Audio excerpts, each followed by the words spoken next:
Okay, how's it going, y'all? We're going to read some Stalin today. This is Close the Ranks, July 15th, 1917. So, Civil War is popping off, or about to pop off.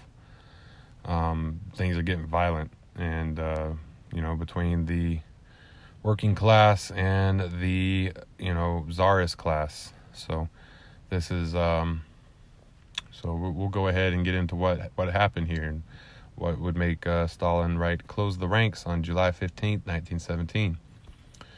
This was in, Works, Volume 3. So let's go ahead and get into it. The events of July 3rd and 4th were called forth by the general crisis in the country. The protracted war and universal exhaustion, the incredibly high prices and undernourishment, the rising counter-revolution and the economic disruption, the disbanding of regiments at the front and the delay in settling the land question, the general state of dislocation in the country, and the inability of the provisional government to extricate the country from the crisis. That is what drove the masses into the streets on July 3rd and 4th. To attribute this action to the insidious agitation of this or that party is to adopt the point of view of the secret police, who would attribute every mass movement to the instigation of, quote, ringleaders and, quote, sedition mongers. Neither the Bolsheviks nor any other party called for the demonstration of July 3rd. More than that, as late as July 3rd, the Bolshevik Party, the most influential in Petrograd, called upon workers and soldiers to refrain. When the movement broke out in spite of this, our party, considering it had no right to wash its hands of the matter, did all it possibly could to lend the movement of a peaceful and organized character.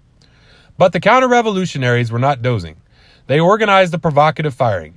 They sullied with blood the days of the demonstration and, relying on certain units from the front, they launched an offensive against the revolution.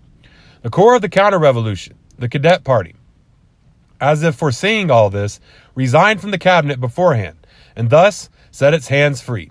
And the Mensheviks and socialist revolutionaries of the executive committee, clinging to their shaken positions, perfidiously declared a demonstration in favor of the transfer of full power to the Soviets, a rebellion against the Soviets, and incited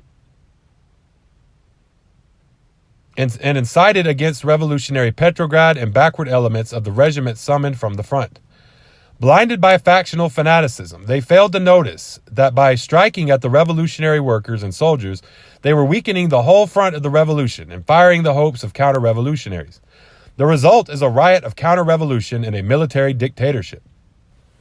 The wrecking of the offices of Pravda and Soldatskaya Pravda, of the Trud printing plant, and of our district organizations, the assaults and murders, the arrests without trial, and the unauthorized reprisals of the vile calumniation of the leaders of our party by contemptible police spies, and the vituperation of the pen pirates of the venal press, the disarming of the revolutionary workers, and the disbanding of regiments, the restoration of the death penalty.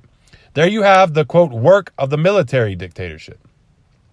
And all this on the plea of, quote, saving the revolution by order of the Kerensky-Tseretelli ministry, supported by the All-Russian Executive Committee.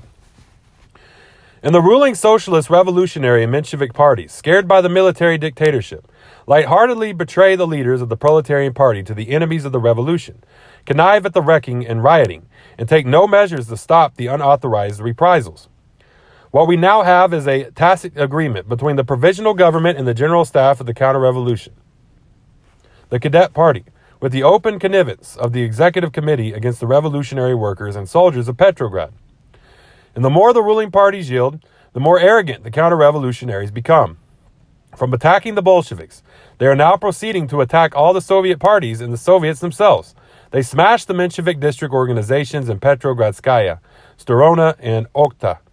They smashed the metalworkers' union branch in Nevskaya Sastava. They invade a meeting of the Petrograd Soviet and arrest its members, Deputy Sakharov. They organize special groups of the Nevsky Prospect to track down members of the executive committee. They are definitely talking of dispersing the executive committee, to say nothing of the plot against certain members of the provisional government and leaders of the executive committee. The counter-revolutionaries grow more brazen and provocative from hour to hour, But the provisional government continues to disarm the revolutionary workers and soldiers on the plea of the, quote, saving the revolution, end quote. All this, coupled with the developing crisis in the country, the famine and disruption, the war and its surprises, is adding to the acuteness of the situation and rendering new political crises inevitable. The task now is to be prepared for the impending battles to meet them in a fitting and organized manner. Hence, the first commandment: don't allow yourselves to be provoked by the counter-revolutionaries. Arm yourselves with restraint and self-control. Save your strength for the coming struggle. Permit no premature actions. The second commandment: rally more closely around our party. Close your ranks in face of the assault of our innumerable enemies. Keep the banner flying. Encourage the weak. Rally the stragglers and enlighten the awakened. No compromise with the counter-revolutionaries.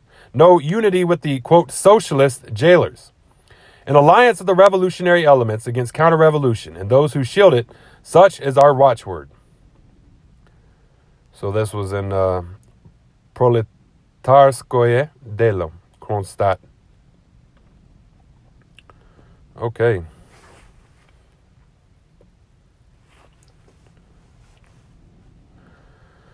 Sodatskaya Pravda, here's some notes. Sodatskaya Pravda, Soldier's Truth, a Bolshevik newspaper which began publication on April 15, 1917, as the organ of the Army Organization of the Petrograd Committee, RSDLP-B, and from May 19th as the organ of the Army Organization of the Central Committee, RSDLP-B.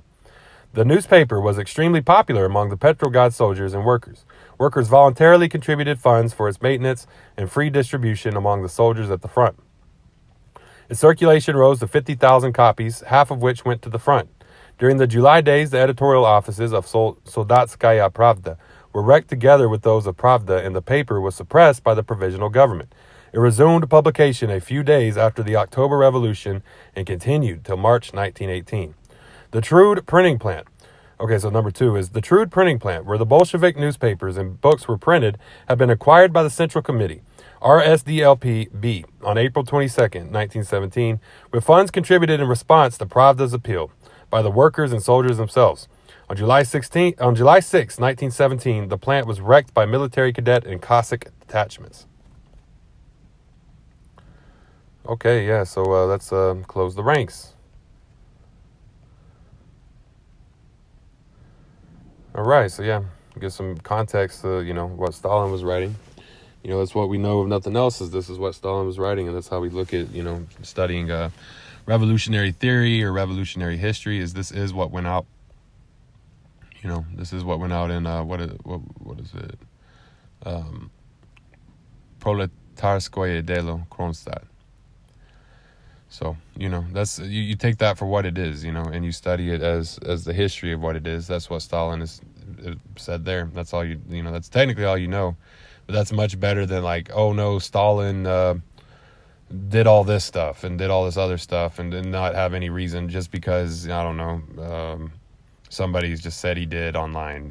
It's like that's cool and all, but that's not, what he wrote here is just worth also noting is what other people are just saying happened, So yeah, there you go. This is Close the Ranks, July 15th, 1917, by Joseph Stalin.